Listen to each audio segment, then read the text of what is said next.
జూబ్లీస్ by ఎన్నికలు అయితే వచ్చినాయి అనమాట. జూబ్లీస్ బై ఎన్నికల్లో కూడా చూసుకున్నట్లయితే బీజేపీకి సపోర్ట్ గా జనసేన పార్టీ కూడా సపోర్ట్ ఇస్తుందని చెప్పి కూడా అధికారికంగా అయితే ప్రకటన అయితే చేశారనమాట. ఇలా సోమాజీ కూడా ప్రెస్ క్లబ్ లో ఒకసారి మాట్లాడదాం. మన దగ్గర ఇప్పుడు బీజేపీ వాళ్ళు ఉన్నారు. నమస్తే అన్న, బాగున్నారన్న? బీజేపీ జూబ్లీస్ బై ఎన్నికల్లో కూడా బీజేపీకి సపోర్ట్ గా జనసేన వస్తుందని కూడా చెప్తున్నారు. అంటే దీనివల్ల ఏమైనా ప్రయోజనం ఉండే అవకాశం ఉందా, లేకపోతే ఆల్రెడీ మనం గెలుస్తున్నాగా మనకు సపోర్ట్ ఇస్తున్నారు, ఆంధ్రాలో ఎట్లాగో మేము కూటమి ఉన్నాం కాబట్టి ఇప్పుడు కూడా ఇక్కడ కూడా కూటమిగా ఇద్దామని ఇదంతా ప్లాన్ ఎట్లా అన్న?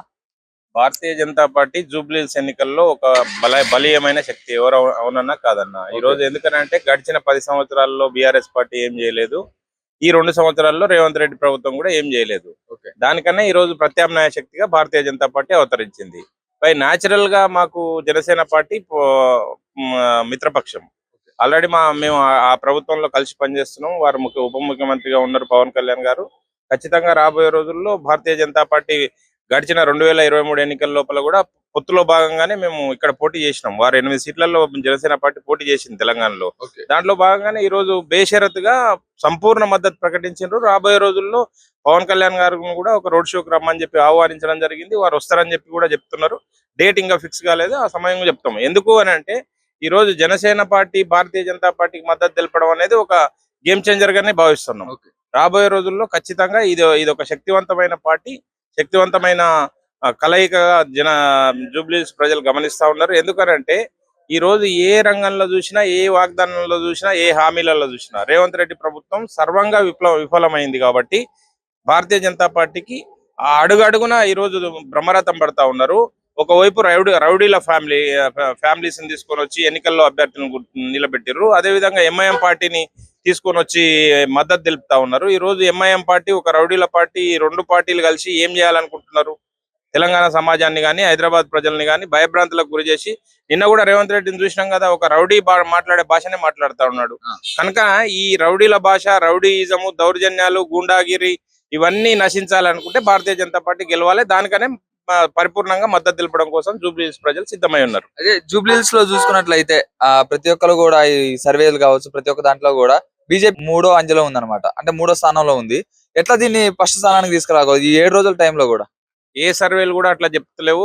మాకు అందిన సమాచారం ప్రకారం, మాకున్న సమాచారం ప్రకారం బీజేపీ ముందంజలో ఉంది. త్రిముఖ పోటీ ఉంది, మేము ఒప్పుకుంటున్నాము. 3 పార్టీలు త్రిముఖంగా పోటీ చేస్తున్నాయి. ఎందుకంటే వారు మాగంటి గోపీనాథ్ 10 సంవత్సరాల నుంచి ఎమ్మెల్యేగా ఉన్నాడు. వారు చనిపోయారు. వారికి సానుభూతి అనే ఒక ఆయుధం ఉంది. ఆ సానుభూతి ద్వారా ఓట్లు సంపాదించాలని చెప్పి ఆలోచన చేస్తుంది బీఆర్ఎస్ పార్టీ. అదే విధంగా అధికారంలో ఉంది రేవంత్ రెడ్డి ప్రభుత్వం చావో రేవో తీరుగా కొట్లాడుతుంది. వారు కూడా ముస్లింల ఓట్ల మీద ధ్యాస పెట్టి ముస్లింల ఓటు బ్యాంకు మీదనే రాజకీయం చేయడం కోసం ప్రయత్నం చేస్తున్నారు. దాంట్లో భాగంగానే అజరుద్దీన్ కి మంత్రి పదవి ఇవ్వడం జరిగింది. ఆ ఓట్ల మీద ఆశ పెట్టుకుని వారు కూడా మేము పోటీలో గట్టిగా ఉన్నాం, మేము గెలుస్తామని చెప్పి వాళ్ళు ధీమా వ్యక్తం చేస్తున్నారు. కానీ ఈ 2 పార్టీల పాలన చూసిన తర్వాత సామాన్య ప్రజలు ఎవరైతే ఉన్నారో, సామాన్యమైన ఓటర్లు ఎవరైతే ఉన్నారో వారందరూ బీజేపీ వైపు చూస్తా ఉన్నారు. ఈ రోజు కిషన్ రెడ్డి గారు కేంద్ర మంత్రిగా ఉన్నారు. భారతీయ జనతా పార్టీ అభ్యర్థి లంకాల దీపక్ రెడ్డి గారు ఒక మచ్చలేని వ్యక్తిత్వం కలిగిన వారు.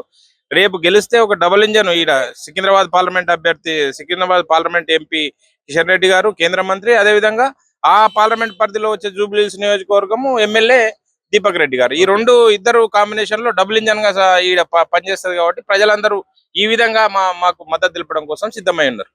ఓకే, అలా చూసుకున్నట్లయితే ఇప్పుడు బీఆర్ఎస్ పార్టీ ఒక సానుభూతి ఏమైనా వర్కౌట్ అయ్యే అవకాశం ఉంది? సానుభూతి మీద వాళ్ళు ఆశ పెట్టుకొని ఉన్నారు. కానీ సానుభూతి వర్కౌట్ కాదనేది మన జరిగిన కంటోన్మెంట్ ఎన్నికల లోపల చూసారు కదా. సానుభూతి ఎక్కడ వర్కౌట్ కాలేదు కదా. ఒకవేళ వర్కౌట్ అయ్యంటే కంటోన్మెంట్ లో వాళ్ళ పార్టీ గెలిచేది కదా. కనుక సానుభూతి కాదు ముఖ్యము. ఈ రోజు పనితనం గురించి ఆలోచన చేస్తున్నారు. ఆ పనితనము భారతీయ జనతా పార్టీ ద్వారానే జరుగుతా ఉంది. ఇప్పుడు అంతెందుకు ఇందిరమ్మ ఇండ్ల గురించి వారు వాగ్దానం చేస్తున్నారు. ఇందిరమ్మ ఇల్లు కట్టిన ప్రతి ఇంటి లోపల 1,11,000 రూపాయలు భారతీయ జనతా పార్టీ కేంద్ర ప్రభుత్వం ఇచ్చే ఆ నిధుల ద్వారానే ఇందిరమ్మ ఇళ్ల నిర్మాణం జరుగుతా ఉంది.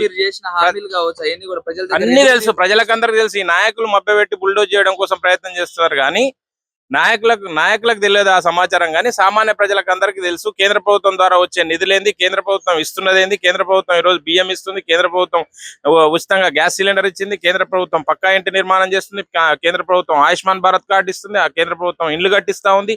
కేంద్ర ప్రభుత్వం చేసే నిధుల ద్వారానే అభివృద్ధి జరుగుతుంది తప్ప ఈ రాష్ట్ర ప్రభుత్వం దగ్గర దమ్మిడి ఆదాయం లేదు, ఒక పైసా లేదు. వచ్చిన పైసలను కూడా వాళ్ళు దోచుకోవడం, దాచుకోవడం, పంచుకోవడం, దాని మీదనే దృష్టి పెట్టిర్రు. ఆ మంత్రివర్గంలోనే వారికి సఖ్యత లేదు. వారు వారే కొట్లాడుకుంటున్నారు, వాళ్ళే దోచుకుంటున్నారు, ఒకరి మీద ఒకరు కేసులు పెట్టుకుంటున్నారు, ఒకరి మీద ఒకరు ఆరోపణలు చేసుకుంటున్నారు. దీంట్లో భాగంగానే మన జరిగిన కొండా సురేఖ ఉదయంతాన్ని కూడా చూసినాం కదా, వారి ఇంటి మీదకి అర్ధరాత్రి టాస్క్ ఫోర్స్ పోలీసులు ఎవరు పోయినరు.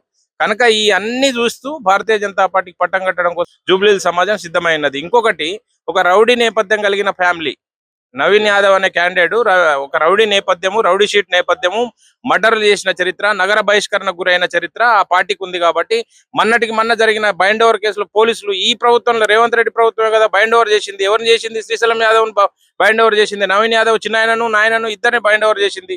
మరి వారంతా నిష్కలంకులు అయితే వారిని బైండ్ ఓవర్ చేయాల్సిన అవసరం ఏమొచ్చింది? రౌడీ షీటర్లనే కదా బైండ్ ఓవర్ చేసింది. కనుక ఈ ఉదంతాలన్నీ చూసుకుంటా తెలంగాణ సమాజం, జూబ్లీహిల్స్, హైదరాబాద్ ప్రజలు ఎట్లా ఓట్లేస్తారు, ఎందుకు ఓట్లేస్తారు? రౌడీలకు ఓట్లేసి పట్టం కట్టి వాళ్ళ మీద దౌర్జన్యం చేస్తూ ఉంటే ఓకే అంటారా? కనుక ఎట్టి పరిస్థితుల్లో ఇది జరగదు. రాబోయే రోజుల్లో భారతీయ జనతా పార్టీ గెలుస్తుంది. షేర్ చేయండి, లైక్ చేయండి, సబ్స్క్రైబ్ చేయండి. మరిన్ని వీడియోల కోసం బెల్ సింబల్ పై క్లిక్ చేయండి.